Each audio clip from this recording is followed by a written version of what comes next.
আসসালামু আলাইকুম প্রিয় দর্শক, কেমন আছেন? আশা করি ভালো আছেন। আপনাদের আজকে কিছু ঘটনা দেখাবো। ইলিয়াস ভাই সমালোচনা করেছেন আসিফ নজরুলকে নিয়ে। দেখেন কিভাবে কি হয়। আসিফ নজরুলকে কোথাকার কি ছিল, কি হয়েছে এবং কি তার কাজ। সে ইন্ডিয়ান রয়্যাল লুক, এটাও বাস্তব। দেখেন আপনারা তার কর্মকাণ্ড দেখেন। গান আমার উপর কেন রাগ করছে? আমার সাথে এত শ্রদ্ধা সম্মান নিয়ে কথা বলতো কেমন লাগে বলো, নাহলে তো আমি এখনই আসতাম। ঠিক আছে। এখন আসলে আমার আর রোজা থাকবে না। গান আমার উপর কেন রাগ করছে? আমার সাথে এত শ্রদ্ধা সম্মান নিয়ে কথা বলতো কেমন লাগে বলো, নাহলে তো আমি এখনই আসতাম। আমার জাস্ট বুকটা ভেঙে গেছে। এইভাবে মানুষ বিজয় উদযাপন করে? আসল নাম মোহাম্মদ নজরুল ইসলাম, যাকে আপনারা চেনেন আসিফ নজরুল নামে। মোহাম্মদ নজরুল ইসলাম নাম পাল্টে যেভাবে আসিফ নজরুল হয়েছেন, ঠিক একইভাবে খোলস পাল্টে এক এক সময় এক এক পাত্রে হাজির হয়েছেন। পাত্র আলাদা হলেও পাত্রী হিসেবে আসিফ নজরুল সবখানে ফিট। কতটা ফিট সেটা জানতে আজকের পুরো অনুসন্ধান। আসিফ নজরুল স্যার, তুমি আসলে কার? কথায় আছে প্রয়োজনীয়তাই উদ্ভাবনের জনক। আসিফ নজরুল স্যারকে নিয়ে আজকের অনুসন্ধানটাও প্রয়োজনের প্রেক্ষিতেই করতে হয়েছে। অনেক জরুরি ইস্যুর মাঝেও আসিফ নজরুল স্যারের ইস্যুটাকে প্রাধান্য দিতে হয়েছে, কারণ তার হাতে আমাদের ভবিষ্যৎ গড়ার দায়িত্ব দিয়েছি আমরা। ইতিহাস গড়ার পথে যাত্রা করা ট্রেনের চালক যদি ভুল পথে যাত্রা করে, তাহলে এই জাতি আর কখনোই গন্তব্যে পৌঁছতে পারবে না। আসিফ নজরুল ওরফে নজরুল ইসলামকে সামনে রেখে সুখের স্বপ্ন নিয়ে 18 কোটি যাত্রী যে ট্রেনে চেপে বসেছি, সেই ট্রেন ভবিষ্যতে কোন দিকে যাবে সেটা অনুমান করতে চালকের অতীত সম্পর্কে একটু জেনে আসা বাঞ্ছনীয়। আসিফ নজরুলের অতীত কেমন সেটা জানার আগে ভারতীয় গোয়েন্দা সংস্থা বাংলাদেশে কিভাবে তাদের অপতৎপরতা চালায় সেটা একটু বুঝে আসতে হবে। বাংলাদেশের রয়ের প্ল্যান অনুযায়ী মোট 3টি লেয়ার কাজ করে। প্ল্যান এ সরাসরি ভারতের পক্ষে ঘোষণা দিয়ে কাজ করা, যেটা গেল 15 বছর আওয়ামী লীগ এবং হিন্দুরা করেছেন। রাষ্ট্রীয় গুরুত্বপূর্ণ প্রতিষ্ঠানগুলোতে বড় বড় পদ পদবি নিয়ে এরা সরাসরি ভারতের এজেন্ডা বাস্তবায়ন করেছে বাংলাদেশে। এমনকি শেখ হাসিনা নিজে ঘোষণা দিয়ে ভারতের পক্ষে কাজ করার কথা স্বীকার করেছেন। আমরা ভারতকে যে দিয়েছি সেটা ভারত সারা জীবন মনে রাখবে। দ্বিতীয় লেয়ারে থাকা রয়ের সদস্যরা কাজ করে গোপনে। তারা সরাসরি ভারতের পক্ষে কথা না বললেও ভারতীয় দূতাবাসের সাথে তাদের সার্বক্ষণিক যোগাযোগ রেখে ভারতের প্রয়োজনে সব কিছু করে থাকে। তৃতীয় লেয়ারে থাকা রয়ের সদস্যরা সবচেয়ে ভয়ঙ্কর।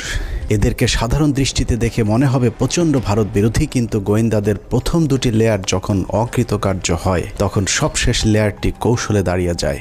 আর এই লেয়ারে যারা থাকে তাদের পরিচয় যখন প্রকাশ পায়, তখন আসলে কিছুই করার থাকে না। যে কারণে এদের ব্যাপারে অতি সাবধানী হওয়া অত্যন্ত জরুরি। এই শ্রেণীর ভারতীয় এজেন্টদেরকে সবচেয়ে বেশি কৌশলী হতে হয়, কারণ তাদেরকে ডুয়েল রোল প্লে করে দুই পক্ষকেই খুশি রাখতে হয়। এই ধরনের গোয়েন্দা এজেন্ট নির্বাচনে ভারতীয় গোয়েন্দাদের কিছু সুনির্দিষ্ট চাহিদা থাকে। এসব ক্ষেত্রে যারা অমি চেতনাধারী, দুশ্চরিত্র, ইসলাম বিদ্বেষী, এমন ধরনের সব ব্যক্তিদেরকে বাছাই করা হয়। অন্তরে আওয়ামী চেতনা লালন করলেও প্রকাশ্যে তাদেরকে বিপরীত রূপে আত্মপ্রকাশ করানো হয়। এ ধরনের এজেন্ট তৈরিতে 1 যুগ 2 যুগ, আবার কখনো তারও বেশি সময় লেগে যায়, যাতে তাদের পেছনের ইতিহাস মানুষ ভুলে যায়। দেখতে কিছুটা নিষ্পাপ, শ্রুতিমধুর, বাকপটু গোছের এসব এজেন্টদেরকে দিয়ে কখনো কখনো সাধারণ ভারত বিরোধীদের চাইতেও কঠোর ভাষায় ভারতকে আক্রমণ করানো হয়, যা দেখে মনে হবে এরা প্রচণ্ড ভারত বিরোধী। আর এভাবেই তাদেরকে ভারত বিরোধী শিবিরে ধীরে ধীরে জনপ্রিয় করে তোলা হয়। এবং অত্যন্ত যৌক্তিক কারণে আজকে ভারতের বিরুদ্ধে আমাদের স্বাধীনতার ডাক দিতে হবে, ভারতের বিরুদ্ধে আমাদের সার্বভৌমত্বের ডাক দিতে হবে।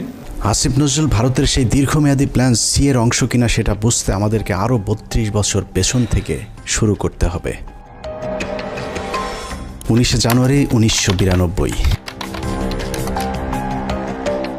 1975-এর 15 আগস্ট থেকে 1981 সাল পর্যন্ত 6 বছর ভারতীয় মগজ ধোলাইয়ের পর দেশে ফেরেন শেখ হাসিনা। শেখ হাসিনা দেশে ফেরার 15 দিনের মাথায় জিয়াউর রহমানকে হত্যা করে ভারত। জিয়াউর রহমান যেভাবে আন্তর্জাতিক মহলের কাছে জনপ্রিয় হয়ে উঠছিলেন, তাতে ভারতের মাথা ব্যথার কারণ হয়ে দাঁড়ায়, যে কারণেই তাকে হত্যা করে এরশাদকে ক্ষমতায় বসানো হয়। এদিকে প্রধানমন্ত্রী হিসেবে শেখ হাসিনাকে প্রস্তুতির কাজও চলতে থাকে। 1990 সালে এরশাদের পতনের পর ভারতের ইচ্ছে ছিল শেখ হাসিনাকে প্রধানমন্ত্রী বানানোর। কিন্তু 1991 সালের নির্বাচনে সবাইকে অবাক করে দিয়ে বাংলাদেশের মানুষ বেগম খালেদা জিয়াকে প্রধানমন্ত্রী নির্বাচিত করেন। 1991 সালে খালেদা জিয়া প্রধানমন্ত্রী হবার বছর না ঘুরতেই শুরু হয় ভারতের প্রথম চক্রান্ত। 1992 সালের শুরুতেই শুরু হয় দেশকে বিভাজনের মুখে ঠেলে দেওয়ার প্রথম ভারতীয় অভিযান। ভারতীয় চর জাহানারা ইমামকে সামনে রেখে প্রতিষ্ঠা করা হয় 71-এর ঘাতক দালাল নির্মূল কমিটি এঘাদানিক। শুরু হয় বিভাজনের রাজনীতি। শেখ মুজিবের সময়ে কথিত যুদ্ধাপরাধের মীমাংসিত একটি বিষয়কে সামনে এনে পুরো জাতিকে স্বাধীনতার পক্ষ আর বিপক্ষের দুই ভাগে ভাগ করে দেওয়া হয়। সার্বভৌম রাষ্ট্রের সংবিধানকে বৃদ্ধাঙ্গুলি দেখিয়ে তৈরি করা হয় কথিত গণ আদালত, এবং সেই আদালতে বিচারিক কার্যক্রম পরিচালনা করা হয় রাষ্ট্রের বিচার ব্যবস্থাকে চ্যালেঞ্জ করার অপরাধে খালেদা জিয়া সরকার জাহানারা ইমাম সহ 24 জনের বিরুদ্ধে একটি রাষ্ট্রদ্রোহ মামলা করেন। নিশ্চয়ই ভাবছেন অনুসন্ধানের কোথা থেকে কোথায় যাচ্ছি। আসলে এত কিছু বলার কারণ, যাকে নিয়ে অনুসন্ধানের শুরু করেছে সেই আসিফ নজরুলের আসল পরিচয় খুঁজে বের করতেই এত কিছু বলা হচ্ছে। 1992 সালে খালেদা জিয়ার সরকার প্রথম ভারতের যে ষড়যন্ত্র রুখে দিয়েছিলেন, সেই ষড়যন্ত্রের উদ্যোক্তাদের মধ্যে অন্যতম ছিলেন জাহানারা ইমাম, শাহরিয়ার কবির, মুনতাসির মামুন এবং ভারতীয় গুপ্তচর আসিফ নজরুল। জাহানারা ইমামকে প্রধান আসামি করে খালেদা জিয়ার সরকার যে রাষ্ট্রদ্রোহ মামলাটি করেছিল, সেই মামলার অন্যতম একজন আসামি ছিলেন আমাদের আজকের আসিফ নজরুল ওরফে মোহাম্মদ নজরুল ইসলাম। এই যে আসিফ নজরুল এখন নাম করা কলাম লেখক, তাকে নিয়োগ করা হলো। আপনারা জেনে খুশি হবেন, আসিফ নজরুলের আদর্শিক গুরুর নাম জনাব শাহরিয়ার কবির। শাহরিয়ার কবির যখন সাপ্তাহিক বিচিত্রার সম্পাদক, আসিফ নজরুল ছিলেন তার প্রধান সেনাপতি। ভারতের এজেন্ডা বাস্তবায়নে ভারতের প্রধান সেনাপতির ভূমিকায় ছিলেন শাহরিয়ার কবির। শাহরিয়ার আসিফদের যৌথ প্রযোজনায় ভারতীয় মিশন বাস্তবায়নের কাজ যখন তুঙ্গে, তখন ভারতীয় ষড়যন্ত্রের 20 দাঁত ভেঙে দিতে উল্কার মতো ছুটে আসে এক উজ্জ্বল নক্ষত্র।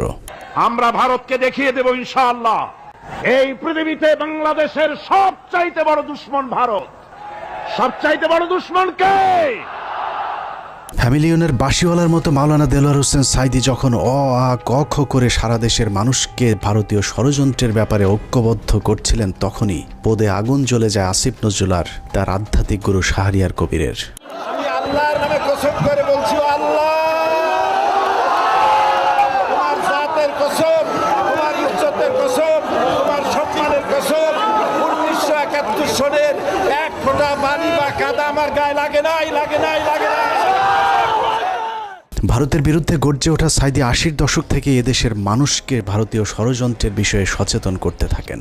গল্প, কেচ্ছা কাহিনীর পরিবর্তে কোরআনে বিদ্যমান রাজনৈতিক এবং অর্থনৈতিক তফসিরের মধ্য দিয়ে নতুন ধারার কোরআনের মাহফিলের যাত্রা শুরু করেন আল্লামা দেলোয়ার হোসেন সাইদি। বিড়ালের মতো 500 বছর বেঁচে থাকার কোনো লাভ নাই, সিংহের মতো 1 ঘন্টা বাঁচতে চাই।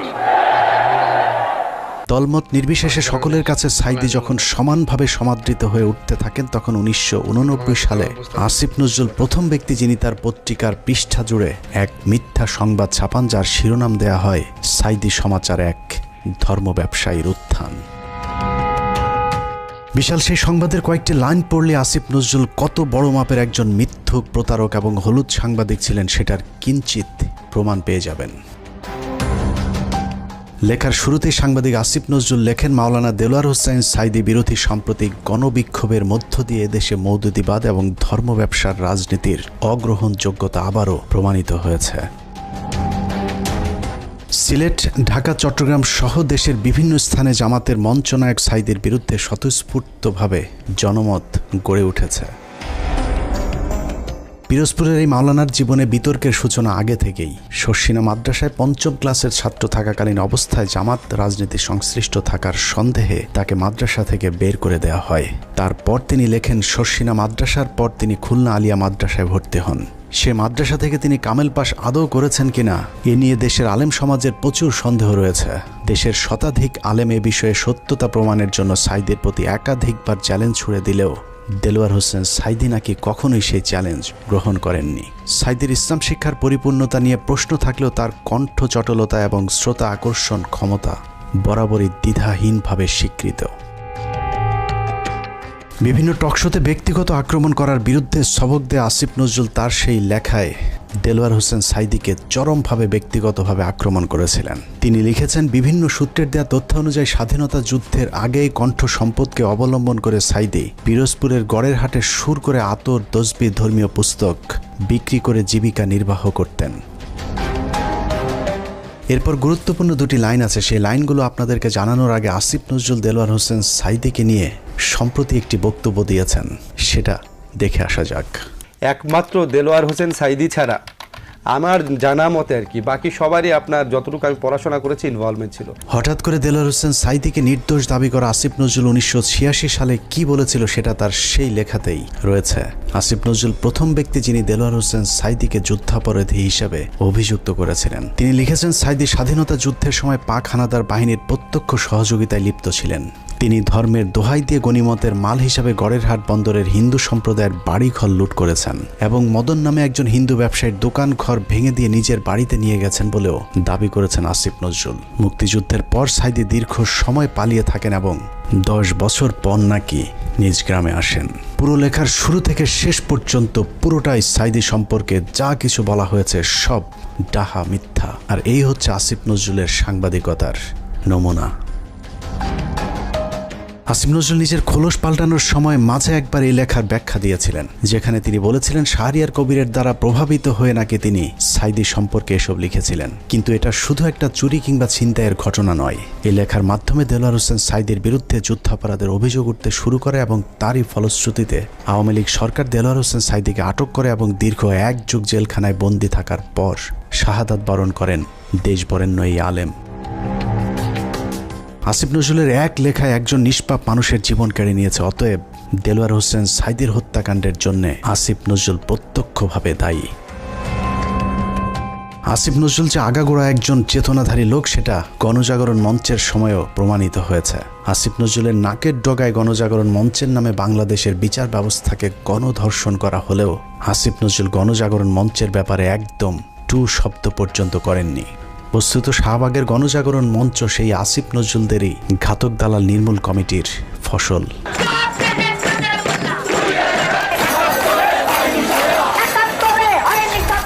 আসিফ নজরুলের কাঁধে দেয়া ভারতীয় ষড়যন্ত্রের প্রথম অ্যাসাইনমেন্ট শেষ হয়েছে।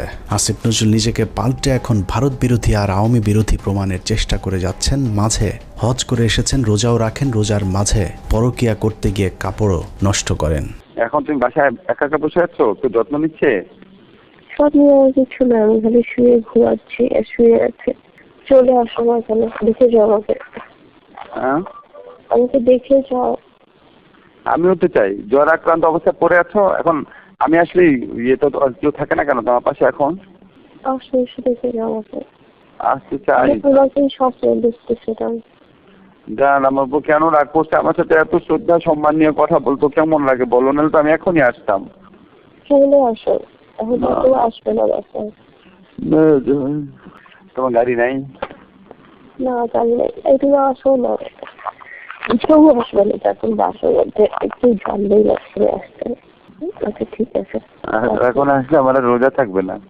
আরেকজনের বউয়ের জ্বরে সেবার হাত বাড়িয়ে দেওয়া সমাজসেবক আসিফ নজরুল যে এখনো ভারতীয় জ্বর, চলুন তার আরও প্রমাণ দেখা যাক।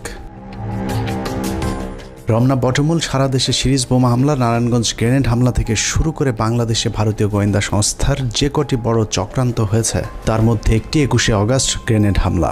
কতটা সূক্ষ্মভাবে 21শে আগস্টের ঘটনা ঘটিয়েছে তা নিয়ে আমাদের একটি অনুসন্ধান চলছে, যা কিছুদিনের মধ্যেই প্রকাশ করা হবে। সম্প্রতি 21শে আগস্টের মামলা থেকে তারেক রহমান সহ বিএনপির সব আসামিদেরকে অব্যাহতি দেওয়া হয়েছে। তার মানে বিএনপি এই ঘটনার সাথে জড়িত নয়। অথচ এই আসিফ নজরুলের স্বভাব সুলভ জোরালো ভঙ্গিতে বলেছিলেন 21শে আগস্ট গ্রেনেড হামলার জন্য দায়ী বিএনপি এবং ওই ঘটনাটি ধামাচাপা দেওয়ার জন্যও নাকি বিএনপি চেষ্টা করেছিল। বিএনপি কি এই হত্যার ঘটনা 21শে আগস্ট আক্রমণের ঘটনা ধামাচাপা দিতে চেয়েছে? অবশ্যই চেয়েছে। তারা জঘন্য রকম ভাবে ধামাচাপা দিতে চেয়েছে, হাস্যকর ভাবে ধামাচাপা দিতে চেয়েছে। এখন প্রশ্ন হলো আসিফ নজরুলের বক্তব্য কোনটা সঠিক? বিএনপি দোষী নাকি বিএনপি নির্দোষ? যদি এখন বিএনপির চাপে তারেক রহমানকে অব্যাহতি দিয়ে থাকে তাহলে তার পদত্যাগ করা উচিত। আর যদি আগের বক্তব্য মিথ্যা হয় তাহলে সেই মিথ্যা তিনি কার পরামর্শে বলেছিলেন সেই জবাব জনগণের সামনে দিতে হবে। আসলে আসিফ নজরুল আগে যা বলেছিলেন সেটাই তার আসল চরিত্র। এখন তিনি যা করছেন সেটা তার অভিনয় উপরে উপরে নিজেকে আওয়ামী এবং ভারত বিরোধী প্রমাণের জন্য রক্ত গরম করার কথা বললেও আসিফ নজরুল আসলে একজন ভারতীয় জ্বর, এবং তিনি যা কিছু করেন সবকিছু ভারতীয় থিঙ্ক ট্যাঙ্ক, ডেইলি স্টার এবং প্রথম আলোর অফিস থেকেই করানো হয়। অনেকেরই মনে হতে পারে আসিফ নজরুল আগে খারাপ থাকলেও এখন ভালো হয়ে গিয়েছেন, কিন্তু চলুন দেখা যাক আসিফ নজরুল আসলেই ভালো হয়েছেন কিনা। আমার জাস্ট বুকটা ভেঙে গেছে। এইভাবে মানুষ বিজয় উদযাপন করে। আপনার পলিটিক্যাল অপোনেন্টের উপর আপনার রাগ থাকতে পারে, আপনার পুলিশের উপর রাগ থাকতে পারে, এই জন্য এইভাবেই নির্বিচার হামলা করা হবে। 5 তারিখ বিজয়ের পর আসিফ নজরুলের প্রথম ভিডিও বার্তা ছিল আওয়ামী লীগের প্রতি সমবেদনা জানিয়ে। আওয়ামী লীগকে বাঁচাতে তার কাকুতি দেখে মনে হয়েছে নিজ দলের নির্যাতিত মানুষের পক্ষে দাঁড়িয়েছেন আসিফ নজরুল। অথচ তার কয়েক ঘন্টা আগেও প্রায় 2000 মানুষকে নির্মমভাবে হত্যা করেছে এই আওয়ামী লীগেরই সন্ত্রাসীরা। একটা ঘটনা যেন আর না ঘটে। আমার প্রতি যদি আপনাদের বিন্দুমাত্র ভালোবাসা থাকে, যাদের ভালোবাসা থাকে, তারা এই কাজ করবেন না। আসিফ নজরুল সেই উপদেষ্টা যার কার্যালয় থেকে শেখ মুজিবের ছবি নামাতে সবচেয়ে বেশি সময় লেগেছে। আসিফ নজরুলের বাসায় প্রায় 2 মাস পালিয়েছিলেন সামন্তলাল সেন, যিনি জ্বালাও পোড়াও নাটকের মূল হোতা। আসিফ নজরুল তার চাচা শ্বশুর জাফর ইকবালকে আটক না করে দেশ থেকে পালিয়ে যেতে সুযোগ করে দিয়েছেন। অথচ 5 তারিখের 1 সপ্তাহ আগে যিনি আন্দোলনকারী ছাত্রদেরকে পাকিস্তানি রাজাকার বলে সরকারকে ছাত্র হত্যায় উস্কে দিয়েছিলেন। আসিফ নজরুল খুনের মামলার আসামি আনোয়ার হোসেন মঞ্জুকে পুলিশ আটক করার 1 ঘন্টার মাথায় ছেড়ে দিতে বাধ্য করেছিলেন। এই ঘটনায় আসিফ নজরুল তার এক সাংবাদিক বন্ধুর মাধ্যমে 5 কোটি টাকা নগদ ঘুষ নিয়েছিলেন। ঘটনাটি তদন্ত করলেই বেরিয়ে আসবে আসিফ নজরুলের তদবিরে আনোয়ার হোসেন মঞ্জু ছাড়া পেয়েছিলেন কিনা। অথচ মঞ্জুর ইত্তেফাক পত্রিকা গেল 15 বছর হাসিনার দালালি করেছে এবং আন্দোলনের সরাসরি ছাত্রদের বিরুদ্ধে অবস্থান নিয়েছিল ইত্তেফাক পত্রিকা। আসিফ নজরুল সেই উপদেষ্টা যার ইশারায় সাবের হোসেন চৌধুরী সহ একের পর এক আওয়ামী লীগের হত্যা মামলার আসামিরা জামিনে ছাড়া পাচ্ছেন।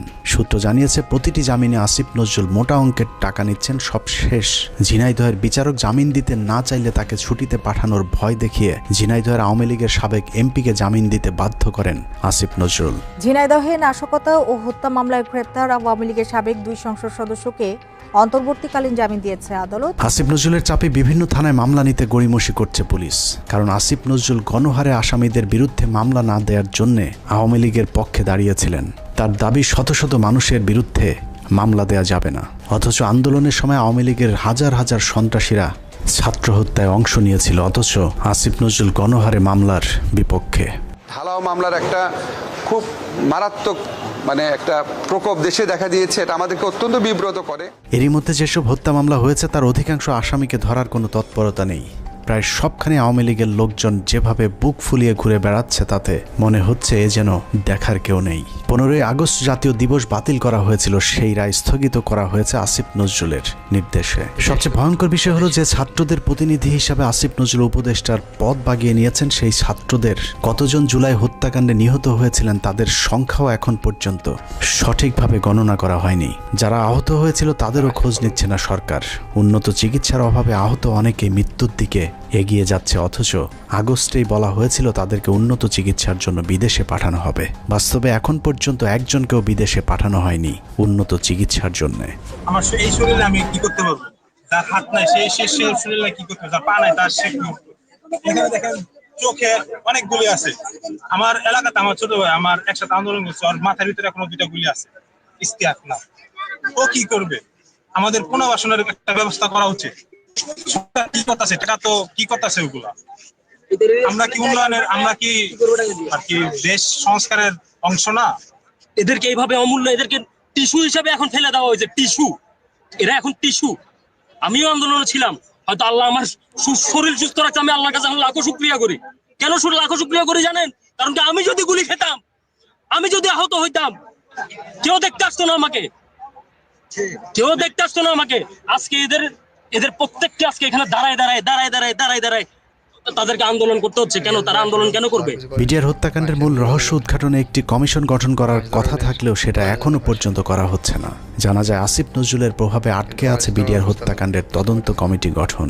আমি major Mohammad Zahidi Ahsan Habib, retired, BDR হত্যাকাণ্ডের একজন প্রত্যক্ষদর্শী।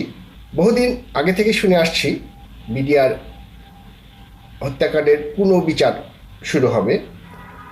কিন্তু আজ পর্যন্ত কোনো অগ্রগতি দেখতে পাইনি। এই পিলখানা হত্যাকাণ্ড, যে পিলখানা হত্যাকাণ্ডের সাথে সরাসরি আওয়ামী সরকার বা ভারতীয়রা জড়িত ছিল, সেই পিলখানা হত্যাকাণ্ডের বিচারের কোনো অগ্রগতি এখনো নাই। গত 4 মাস 4টি ডেট পড়ার পরেও তারা মুক্তি পায় নাই। কোর্ট বিভিন্ন অজুহাতে জামিন শুনানি দীর্ঘায়িত করছেন। এদিকে পিলখানা হত্যাকাণ্ডে বলির পাঠা বিডিআর জওয়ানদের মামলায় 5 তারিখের পর 3টি জামিন শুনানি হয়েছে। প্রথমটিতে আসিফ নজরুল পিপি নিয়োগ দেওয়ার সময় পায়নি। দ্বিতীয় শুনানির একদিন আগে পিপি নিয়োগ দেওয়া হলেও পিপি নাকি মামলার নথি দেখার সময় পাননি। আর তৃতীয় শুনানিতে নথি পড়ার জন্য আরও কয়েকদিন সময় চেয়েছেন রাষ্ট্রপক্ষ। এভাবেই হাইকোর্ট দেখানো হচ্ছে দেশপ্রেমিক জওয়ানদেরকে। 5 তারিখের পর এরই মধ্যে 2 জন বিডিআর জওয়ানের জেলখানায় রহস্যজনক মৃত্যু হয়েছে। এতে বিডিআরের অন্য সদস্যরাও আতঙ্কে আছেন। বিডিআর হত্যাকাণ্ডের ঘটনা ধামাচাপা দিতে তাদেরকেও ধীরে ধীরে অসুস্থতার নামে হত্যা করা হতে পারে। একইভাবে তারেক রহমানের মামলাগুলোতেও নানাভাবে জটিলতা তৈরি করে রাখা হয়েছে। এখনও লুৎফুজ্জামান বাবরকে ছাড়ার কোনো খবর নেই। এক মহান দেশপ্রেমিক সেনা কর্মকর্তা মেজর জেনারেল রেজ্জাকুল হায়দারকে এখনও মামলার দোহাই দিয়ে জেলে আটকে রাখা হয়েছে। দেখে মনে হচ্ছে আসিফ নজরুল আর প্রথম আলোর জন্যই ছাত্ররা স্বাধীনতা এনেছিল। এখনও কয়েক হাজার আলেম জেলখানায় বন্দী। কৃত্রিম জটিলতা সৃষ্টি করে তাদের জামিন শুনানির সুযোগও দেওয়া হচ্ছে না। ডিজিটাল সিকিউরিটি অ্যাক্টের মামলায় হাসিনা সরকারের আমলে যারা জেলে গিয়েছিলেন তাদের অধিকাংশ এখনো পর্যন্ত জেলখানায় বন্দী আছেন। ভাবুন তো, তাদের জন্য কি স্বাধীনতা আসেনি? এখন প্রশ্ন হলো, বিদ্রোহী সরকারের বিদ্রোহী কাজী নজরুল ইসলামের ভূমিকায় অবতীর্ণ হওয়া আসিফ নজরুল তাহলে করছেটা কি? চলুন দেখা যাক আসিফ নজরুল কি করছে। 17 মে 2021। রাষ্ট্রীয় গুরুত্বপূর্ণ নথি অনুমতি ছাড়া ছবি তোলা ও সংগ্রহের অভিযোগে প্রথম আলোর জ্যেষ্ঠ প্রতিবেদক রোজিনা ইসলামকে শাহবাগ থানায় সোপর্দ করেছে স্বাস্থ্যসেবা বিভাগ। সাংবাদিক রোজিনা ইসলামকে কারাগারে পাঠিয়েছে ঢাকার সিএমএম আদালত। বাংলাদেশের ইতিহাসে প্রথমবারের মতো জাতীয় সংবাদপত্রের একজন সাংবাদিক চুরির দায়ে আটক হয়েছিল। চোরের নাম প্রথম আলোর সাংবাদিক রোজিনা ইসলাম। স্বাস্থ্য খাতে লুটপাট আর দুর্নীতির সাথে জড়িত রোজিনাকে মনে করা হয় স্বাস্থ্য খাতের মাফিয়া। রোজিনার ভাগ ছাড়া স্বাস্থ্য মন্ত্রণালয়ে কোনো প্রকল্প বাস্তবায়ন করা একদম অসম্ভব। মন্ত্রণালয়ে রোজিনার চেয়ে তার ভাই আর স্বামীর ক্ষমতা নাকি আরও অনেক বেশি। স্বাস্থ্য মন্ত্রণালয়ে কেউ তার কথার বাইরে গেলেই তার বিরুদ্ধে নিউজ করার হুমকি দিয়ে ঠান্ডা করে রাখা হয়। তাকে দিয়ে স্বাস্থ্য মন্ত্রণালয়ের সব স্বার্থ উদ্ধার করে থাকে প্রথম আলোর মতিউর রহমান। কিন্তু কথায় আছে, চোরের 10 দিন গৃহস্থের একদিন। বারবার ধান খেয়ে যাওয়া ঘুঘু রোজিনাকে বধ করা হয় 17 মে 2021 সালে। সচিব সাহেবের পাশে যে রুম আছে, সেই রুমে তো ফাইল টাইল রাখা আছে। ওই রুমে ঢুকে ওই ফাইলের ছবিগুলো তুলতেছিল এবং কিছু ফাইল উনি নিজে নিয়েছিল। মন্ত্রণালয়ের একটি সূত্র জানিয়েছে, পুলিশ রোজিনাকে কাজের লোক মনে করে আটক করেছিল। কাজের লোকের মতো দেখতে রোজিনা কেন ফাইল ঘাটাঘাটি করছেন এটা চোখে পড়তেই পুলিশ তাকে আটকায়। পুলিশের কাছে বারবার নিজেকে সাংবাদিক পরিচয় দিলেও রোজিনার বেশভূষা দেখে পুলিশ তা বিশ্বাস করেনি। রোজিনা যতক্ষণে নিজেকে সাংবাদিক প্রমাণ করেছে ততক্ষণে মন্ত্রণালয়ের ঊর্ধ্বতন কর্মকর্তারা হাজির। তারা এসে দেখলো একজন ব্যক্তি ওখানে ফাইলের ছবি তুলতেছে এবং ফাইল কিছু নামে ব্যাগে ঢুকাইছে, শরীরেও ঢুকাইছে। রোজিনার পাজামার নিচ থেকে বের করা ফাইল দেখে সচিব উপসচিবদের মাথা ঘুরতে থাকে। কারণ এই ফাইল এমন এক চুক্তির যে চুক্তি বাংলাদেশ সরকার আমেরিকা এবং ভারতকে না জানিয়ে চীনের সাথে করেছিল। ভারতকে টাকা দিয়ে ফাইজারের টিকা না পেয়ে চীনের সিনোফার্মের টিকা কেনার চুক্তি করে বাংলাদেশ। সেই খবরেই ক্ষিপ্ত হয় ভারতীয় প্রথম আলো কর্তৃপক্ষ। চুক্তির বিষয়টি ভারতকে জানানোর জন্যই রোজিনাকে চুরি করে ফাইলের ছবি আনতে পাঠিয়েছিল মতিউর রহমান।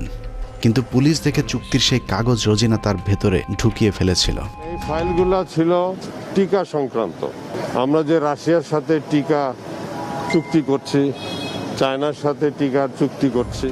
গ্যারান্টি দিয়ে বলে রাখলাম, প্রথম আলো রোজিনা সচিবালয় থেকে ফাইল চুরি করেছিল এবং এখানে এক ফোঁটাও মিথ্যে নেই। অথচ উপদেষ্টা হিসেবে আসিফ নজরুল প্রথম কার্যদিবসে রোজিনার মামলাটি খারিজ করে দেওয়ার আশ্বাস দেন। পরদিন মামলাটি খারিজ হয়ে যায়। প্রায় 3 বছর পর অফিসিয়াল সিক্রেটস অ্যাক্টে করা মামলা থেকে অব্যাহতি পেয়েছেন প্রথম আলোর বিশেষ প্রতিনিধি রোজিনা ইসলাম। 2019 সালের 1 নভেম্বর ঢাকার রেসিডেন্সিয়াল মডেল স্কুল অ্যান্ড কলেজে প্রথম আলোর কিশোর ম্যাগাজিন কিশোর আলোর বর্ষপূর্তি অনুষ্ঠানে বিদ্যুৎপৃষ্ট হয়ে নবম শ্রেণীর শিক্ষার্থী নাইমুল আবরার নিহত হন। ওই ঘটনায় আবরারের বাবা একটি হত্যা মামলা দায়ের করেন, যে মামলায় প্রথম আলোর সম্পাদক মতিউর রহমান সহ 10 জনের বিরুদ্ধে গ্রেপ্তারি পরোয়ানা জারি হয়েছিল। আবরারের বাবাকে ভয়ভীতি দেখিয়ে ক্ষমতার জোরে মামলাটি আগেই স্থগিত করে রেখেছিল প্রথম আলো। যাবতীয় মুভমেন্ট তাদের দ্বারা নিয়ন্ত্রিত ছিল। আমি যেটা মনে করি যে এর দায়ভার কিশোর আলোকে অবশ্যই নিতে হবে। সুপ্রিম কোর্টের একটি সূত্র জানিয়েছে, আসিফ নজরুলের নির্দেশে পুরো মামলাটি খারিজ করে দেওয়ার প্রক্রিয়াও প্রায় চূড়ান্ত করেছেন। আসিফ নজরুল আর মাস দুয়েক আইন উপদেষ্টা হিসেবে থাকলে প্রথম আলোর নামে আর কোনো মামলা আদালতে অবশিষ্ট থাকবে না। এখন প্রশ্ন হলো, আসিফ নজরুল কি শুধুই প্রথম আলোর সাংবাদিকদের বাঁচানোর জন্য উপদেষ্টা হয়েছেন? উনি কি জানেন এদেশে কত সাংবাদিক আওয়ামী লীগের বিরুদ্ধে কথা বলার কারণে দেশ ছেড়েছেন?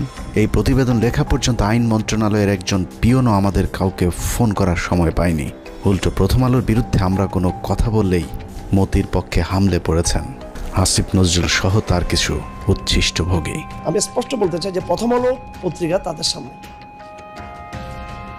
ওখানে ডিবি মুনির ছিলেন এবং তার বস ছিলেন এই পুলিশের সাবেক আইজিপি। তিনি তখন ছিলেন ঢাকা মেট্রোপলিটনে, তিনি পুলিশ কমিশনার ছিলেন। তো ওনারা আমাকে একটু মনে করছিলেন হুজুর টাইপের মানুষ, হাবাগুবা টাইপের হয়তো এবার ভাবছিলেন। হাত করার পরেই আমাকে একটু দূরে দাঁড় করেছিলেন। ওখান থেকে আমি পরিষ্কার দেখতে পাচ্ছিলাম যে প্রথম আলো পত্রিকার আমাদের সামনে লেখা, এবং শিরোনামটা আমি দেখে ফেললাম। ওখানে লেখা আছে যে আমেরিকান এমবেসি ও ভারতের দূতাবাসে আক্রমণের পরিকল্পনায় চট্টগ্রাম থেকে এই জঙ্গিদেরকে গ্রেপ্তার, একদম হেডলাইন এটা।